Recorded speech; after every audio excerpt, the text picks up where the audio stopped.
Welcome back, everybody. This is episode number 10 of the Real Country Jukebox podcast with Raymond and James. And today's topic, we're going to talk about artists from past and from now, just artists of all time from the great state of North Carolina, and how it's amazing how many of them. There's a lot of artists from North Carolina because you know the obvious ones, but it's amazing how when I was researching and thinking, and I'm sure he was too, there was a whole lot more North Carolina involved in country music than I thought so. Yeah, because you got the main ones that everyone knows of. We're gonna go over these people, but everyone knows Eric Church, Charlie Daniels, and Parma Lee, and Luke Combs. Everybody knows those guys, but when you really dive deep, there's so many great ones that were right here that I didn't even realize. It really is. So it's a bunch of them. I'll lead it off with. I want to go ahead and hit this one right out the gate. We got to clean up batter batting first, lead off. That's right. It's Eric Church, Granite Falls. Yep. We're both big fans of Eric Church. He has great concerts. I've liked him since day one, as I say in every podcast, from the very first time he started. And considering we could actually have a podcast called Eric Church Podcast and have something to talk about every time, I'm not going to be a dead horse with this. So a couple things that I love about him is he's a lyrical genius. And agreed. I think the more what some people would consider it weird, the newer stuff he has. Yeah. A lot of people consider it that.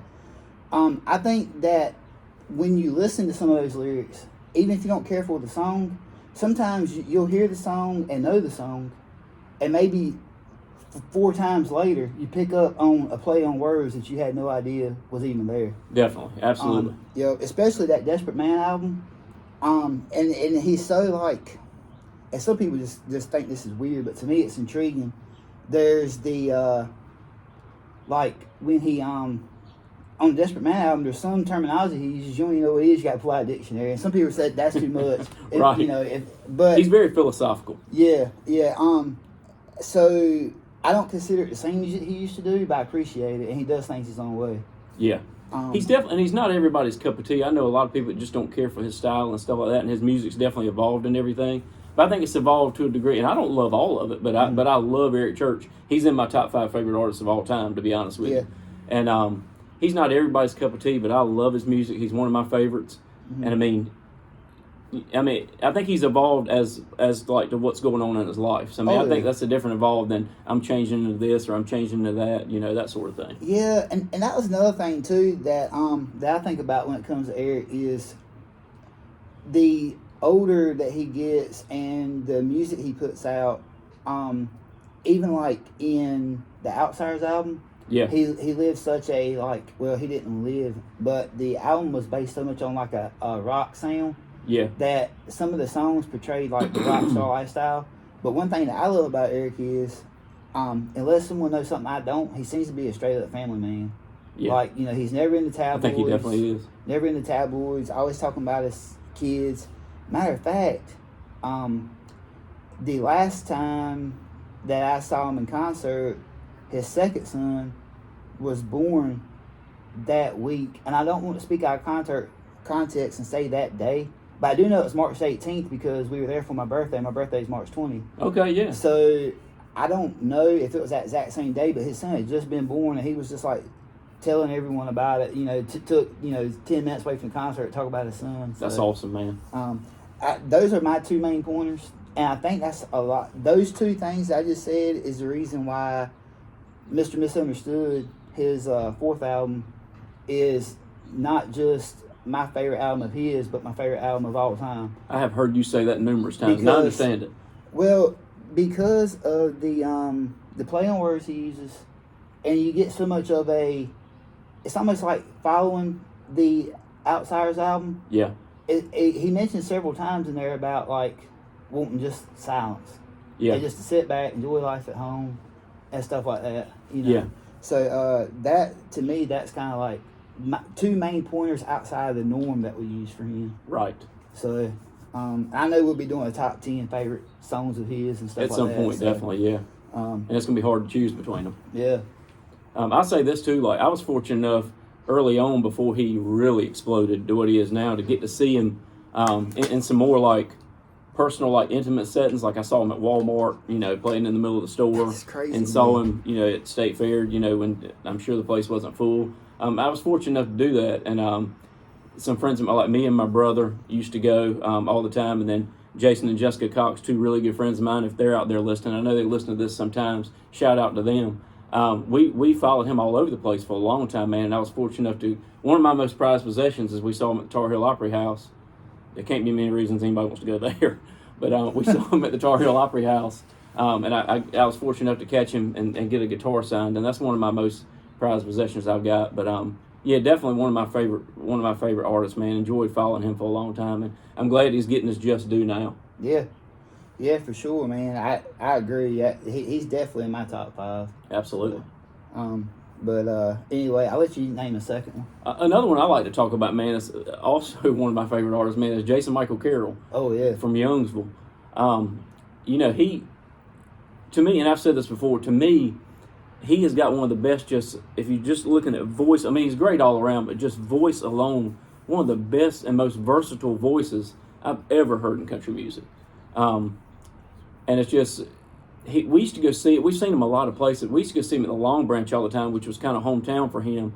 And you can put any big name in the Long Branch you want to, and I guarantee you Jason Michael Carroll rocked that place just as much as any name that ever came in there. Yeah. He was just really, really big there.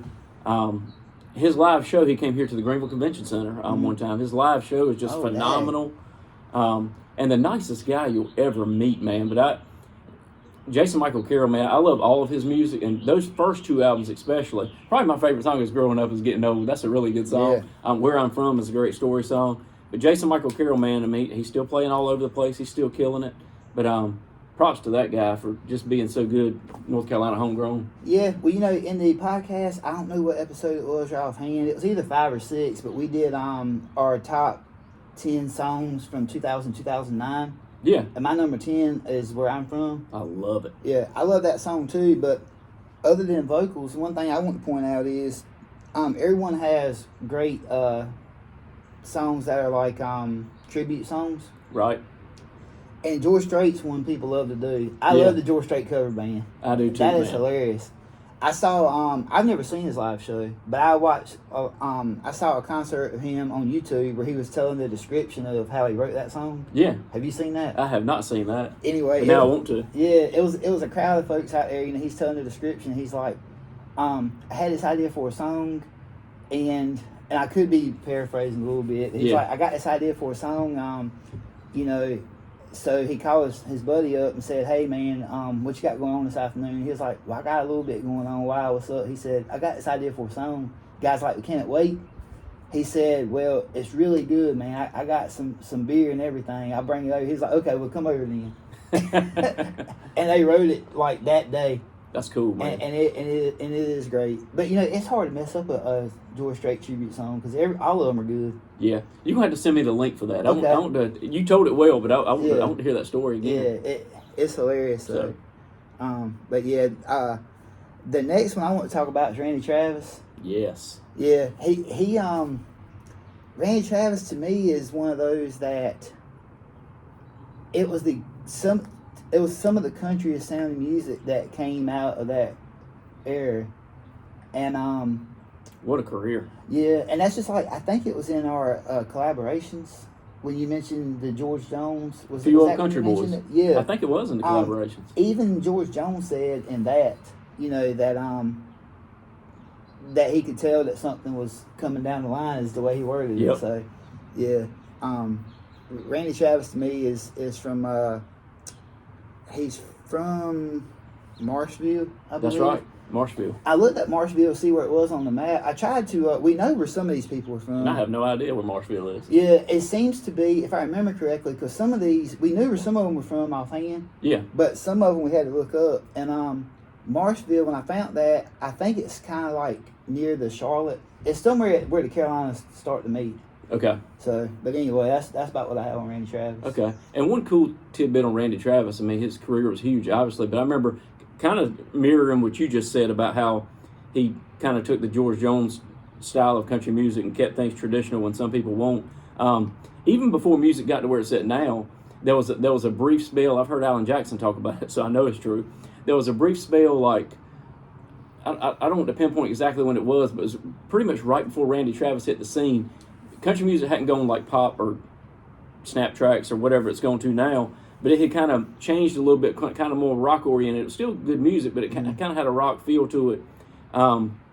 Maybe even mid '80s. I don't know, but I remember Alan Jackson saying, I think it was in his Country Music Hall of Fame speech, that he was so thankful for Randy Travis because when Alan Jackson was trying to make it, Randy Travis came along at a time where things were changing and just flipped the script right back to traditional country music, and that gave Alan Jackson kind of a passageway to become what Alan Jackson is. Yeah. So he's always been grateful to Randy Travis and gave him a lot of credit for that. That's a good point, because didn't they write Better Class of Losers together? Yeah, they sure did. Yeah. And several other songs, but I can't think of them really? right off. Yeah. Yeah. That's probably the most famous one. Okay, that's pretty cool.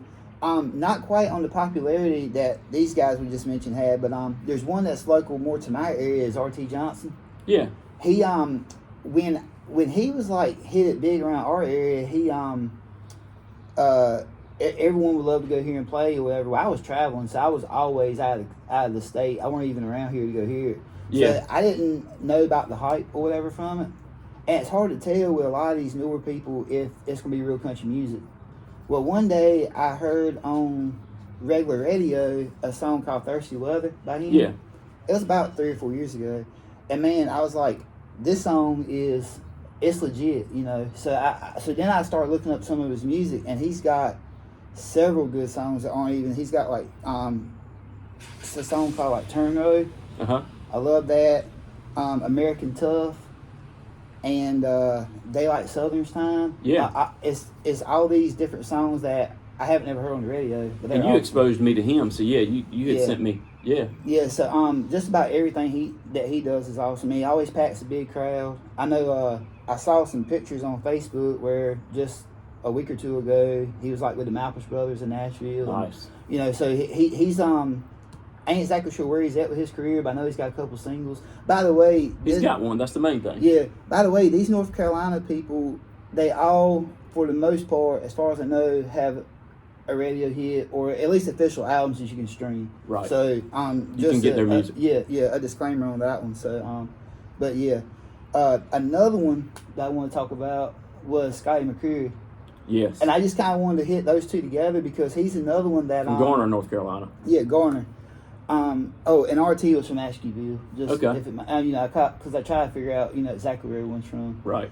But Scotty McCreery, he just keeps getting better. He does. Because when he first came out, I gotta be honest with you, Scotty, if you ever listen to this, I didn't get the hype. Everyone loved his voice and stuff, but to me, it was very like just low key. I can't explain it, man. But once he went independent, everything he's put out Changed straight. everything. I'll say something about that too. I thought the guy could sing, obviously, but I never got into any of his stuff, and I thought, whatever. I was kind of indifferent about it.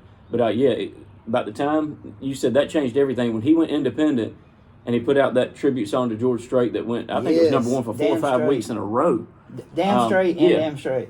Yeah, and it was number one for 4 or 5 weeks in a row. Yeah. And then, the one he's got out now, It Matters to Me. If he's going to keep putting stuff out like that, man, I'm going to listen to a lot of it because I love what he's doing right now. It took me from, I never disliked him, but it took me from, neither. Scotty McCreery to, I can't wait to the next thing he puts out, man, because he's very consistent now that he's doing his own thing. Yeah, and there's also one too called In Between, I believe, where he's kind of told me about that. Gosh, man, yeah. So Scotty McCreery, I kind of wanted to put those two together because they're both like very local. Gardner's right down the road, Right. so and Ashbyville ain't that far from my area anyway. Yeah. As a matter of fact, me and RT are actually related down the line. So Yeah, cool, man. So these people are close. That's why I want to mention them together. But Scotty McCreery's music just keeps getting better. It does, man. So He's doing really good stuff right now. Yeah. I'll let you pick up with the next one. Earl Scruggs, that's the one I want to talk about. Everybody knows that name worldwide. Earl Scruggs is from Cleveland City, North Carolina, I believe. And this is when you know you're a huge name. Apparently, from what I understand, he came out with the 3-finger picking style for banjo. Oh, really? Which is now called the Scruggs style. When they name a picking style after you, you know you've done something. Yeah. I mean, the guy's incredible. Everybody knows Earl Scruggs. Everybody knows Flatt and Scruggs. And if you don't know much of their stuff, maybe some of the younger crowd, maybe if you don't know some of the, well, this isn't going to fit the younger crowd either, but if nothing else, they're famous for the Beverly Hillbillies theme song. Oh, yeah. So they did that. So, I mean, pretty much everybody knows what the Beverly Hillbillies is. So, you know, just wanted to mention Earl Scruggs from Cleveland City. I believe Cleveland City is correct. And what a great instrumentalist and act, you know, Flatt and Scruggs were, and Earl Scruggs is too. Yeah. I want to mention Charlie Daniels because Okay. to me, he's right there with Eric as far as being one of my favorites. Everyone knows him as being a great field player, so I ain't going to beat that dead horse. But for me, it's the patriotic part of him. You know, and I really wish that, I mean, I'll go on air and say it, you know, if we had like a Charlie Daniels in the White House, the country would be better off. I agree. So, anyway, you could go on and on about Charlie Daniels because he's got so many hits. So. Yeah, that's true. From Wilmington, North Carolina. Did we say that already? I didn't. From Wilmington, North Carolina. Charlie Daniels. The Malpas brothers. I went and saw, and they're getting a lot of steam right now, but the Malpas brothers, I went and saw them, I'm going to guess at this, but maybe 10 or 12 years ago, accidentally discovered the Malpas brothers because they were opening for Merle Haggard in Rocky Mount. So I go to see Merle Haggard, and I'm thinking, you know, let's get on with the show. I'm here to see Merle Haggard. I've never seen him. He's on the Mount Rushmore of country music, in my opinion. A lot of people call him the greatest. We'll see. We are going to do a Mount Rushmore, so I'm going to quote you on that later. That's fine. That's fine. He's going to be on mine. I'll give that away. You know, whatever I gave that away. But the Malpas brothers opened for Merle Haggard that night. I'm thinking, you know, come on, let's get on with Merle Haggard. And those guys come out there and they look like they were out of the 40s. And I thought, well, you know, let's see what these guys are bringing to the table. And it's some of the best music I've ever heard. They're from Goldsboro. And so the Malpas brothers, that's the first time I heard of them. But then I started following them and going to their shows and stuff like that. Now I go see them anytime they come around. They come to the Fountain General Store a lot. They come to New Bern. I just saw them in New Bern. They come to Goldsboro to the Paramount Theater. They come to North Carolina a lot, but now they're doing music full time. So they got a place in Nashville, and they play the Grand Ole Opry all the time, which obviously you know you made it when you played in the Grand Ole Opry. But they're very old country music. I mean, a lot of Stonewall Jackson, a lot of that's just a name. They do a lot of Merle Haggard. They do a lot of Marty Robbins. It's just really, really old country music, and it's a breath of fresh air, man. It's just, I can't say enough about those guys. Those guys are incredible to me. Yeah. I don't know a whole lot about them. I've listened to some that I've heard, and to me, it sounds, someone has to show me that it's people like our age doing it. It sounds so much like it came from the 50s. Right. They're dressed like it. And to me, the music is very, like, authentic sounding, and it's very, I respect what they're doing, I guess you could say. It's not my style. I definitely respect it, though. And I would go to see them, and I definitely love to talk to them about, like, how this came to be for them. Yeah. You know, because growing up, like, in our age, I'm assuming they look about our age, somewhere in the vicinity, yeah. Same generation, anyway. Yeah, so I would definitely love to hear their story more, and I would also, I think when if I was to go to their show, and I probably will eventually, I would see it more as like a show rather than, you know, like a music set in the 50s show that you know that's what you want to see. Exactly. Not necessarily as a music concert. I'm there looking to really get. And it's funny you called it a show because Taylor Malpas, the younger one, does a lot of comedy now in the show, and he's man, I love comedy. It's hilarious. It's clean. It's family friendly. Everything they do is family friendly. Mm-hmm. But yeah, it is a show in itself. Just there's a little bit of dancing. There's obviously solid country music. You know, it's just a good, anybody that gets a chance, because they come around here a lot still. If you get a chance to see the Malpas brothers, just give it one shot. Yeah, and you said it's Goldsboro, right? Goldsboro, yeah, is where they're from. Yeah. Okay, that's cool. One that I'd like to talk about is Parmalee. Yeah. Parmalee is I love their song Carolina, but a bunch of people from Carolina have one. Yeah.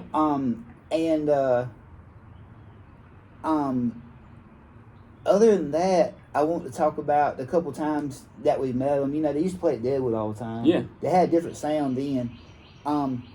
And the music that they have now, it seems like it's always different, but Carolina's the main one that comes to my mind. Yeah, that's my favorite song they do too. Yeah. But the story I want to tell from them is we went to Oklahoma City State Fair. There was 2 state fairs that year. One was at Oklahoma City, one was at Tulsa. But when we went to the Tulsa one, we saw Parma Lee, and it was a small show. And when we went to meet them, we were the last ones in line. And I was wearing a... last one usually gets the best conversation. Yeah, well, we did that on purpose. And, I think you did. And I also wore an ECU shirt, a yellow one, on purpose, so that it would kind of stand out. Yeah. You know?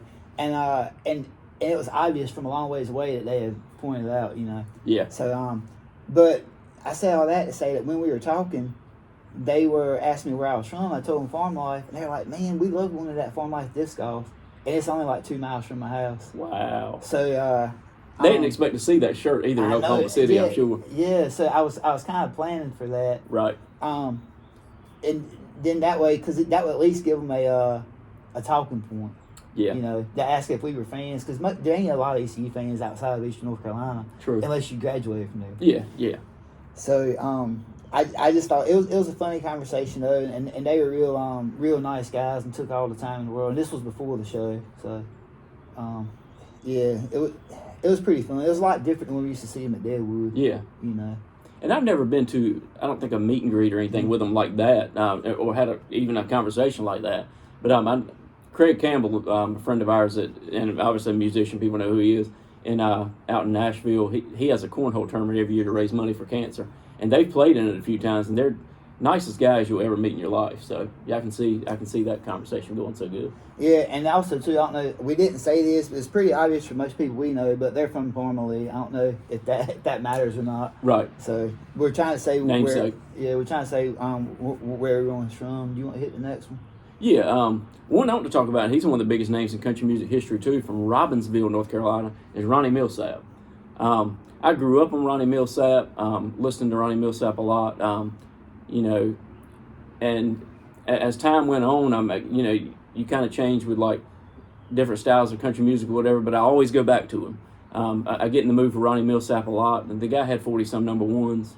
I've seen him in concert a few times, even recently saw him in concert, and the guy, I don't know for sure, but he's got to be between 75 and 80, and he's still playing the piano, he's still singing, he still has vocals, man. The guy's timeless. I love everything about Ronnie Milsap. Yeah, I was kind of opposite. I grew up, like my parents loved him. I thought it was kind of like too old sounding for me. Yeah. And then I hit about 28 and started loving him, and now I love everything he does. Yeah. I really love that collaboration he does with Casey Musgraves, and it's a song that he used to have, and now she kind of redid it with him. It's There Ain't No Getting Over Me or whatever. Yeah. Yeah, and Smoky Mountain Rain, I love that song, which I love the Smoky Mountains too. That's actually where I prefer the vacation is. Man, yeah, one of my favorite places too. One I want to talk about is Kelly Pickler. Yes. And Kelly Pickler is in my top, I don't know if I want to say top 5 or off the top of my head of female vocalists ever. Yeah. But I do know that she was on our top 10 most beautiful women. She was in top 5. This is before we started. Yeah. We went YouTube and started actually having the podcast. Yeah. We would sit around. That's kind of the origins of the whole thing. We'd sit around and make top 10s and stuff like that. But anyway, yeah, she was definitely in the top 10. She's beautiful. Yeah, she sure is. And I like her songs too. And, I do too, man. I used to love that show, that I Love Kelly Pickler show. Yeah, I never watched it, but I know about it. I watched every single episode. I bet you did. So it was, that was a good show, and she's one of my favorites. And I like all of her songs too. I do too. I think she's extremely underrated. Yeah, I do too.